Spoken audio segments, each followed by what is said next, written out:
एक छोटे से गांव में जहां चारों ओर हरियाली थी और नदियां शांति से बहती थी, वहीं रहता था एक 11 साल का लड़का, रवि।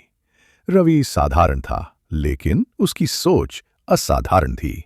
जब बाकी बच्चे खेलों में व्यस्त रहते, रवि आसमान को निहारता और सोचता, क्या तारों से बातें की जा सकती हैं? क्या पेड़ सच में जीते हैं? क्या जादू वाकई होता है? गांव के लोग अक्सर उसकी बातों पर हंसते थे और कहते, रवि, ये सब तो कहानियों की बातें हैं।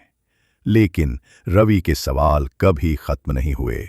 एक दिन गांव में एक अजीब सा आदमी आया, लंबा जामुनी कोट, सिर पर टेढ़ी सी टोपी, और उसकी आंखें चमक रही थीं, जैसे वो सब कुछ देख सकती हों जो आम लोग नहीं देख पाते।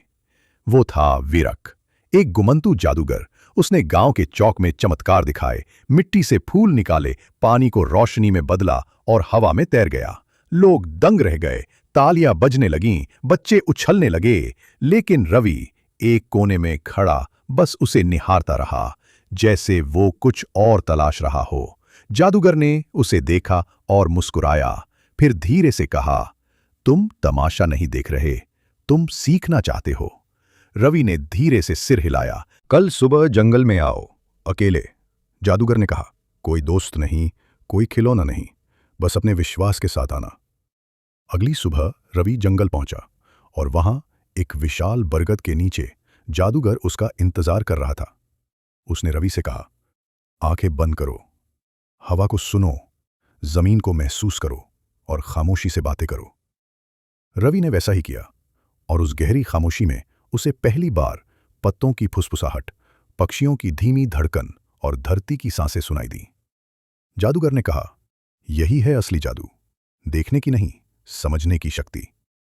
उस दिन से रवि की नजरें बदल गईं। अब वो सिर्फ देखता नहीं था, महसूस करता था। कुछ हफ्ते बीते, तभी गांव में एक भयंकर तूफान आया। पेड़ टूटे, घर डूबे, लोग घबरा गए। लेकिन रवि शांत रहा। उसने लोगों को ऊंचाई पर पहुंचाया, जानवरों को बांधकर सुरक्षित जगह पहुंचाया और जंगल से सीखी जड़ी बूटियों से बीमारों की मदद की। जब तूफान थमा, लोग हैरान थे, ये छोटा सा लड़का इतनी समझदारी और साहस कहां से लाया? किसी ने पूछा, ये क्या जादू था? तभी जादूगर, जो अब गांव छोड़ने को था, मुस्कुराकर बोला, हाँ, ये जादू था, लेकिन मेरा नहीं, उसका। ये उस लड़के का जादू था जिसने विश्वास किया, महसूस किया और दुनिया को अपने दिल से देखा। आज लोग रवि को जानते हैं, एक ऐसे बच्चे के रूप में जिसने सच्चा जादू पाया, बिना किसी छड़ी के, बिना टोपी के, सिर्फ अपने विश्वास और समझ से। और रवि, वो अब भी हर सुबह जंगल जाता है, उस बरगद के नीचे बैठता है और खामोशी को धन्यवाद देता है, जिसने उसे सिखाया कि जादू सच में होता है, बस देखने वाली आंखें और समझने वाला दिल चाहिए।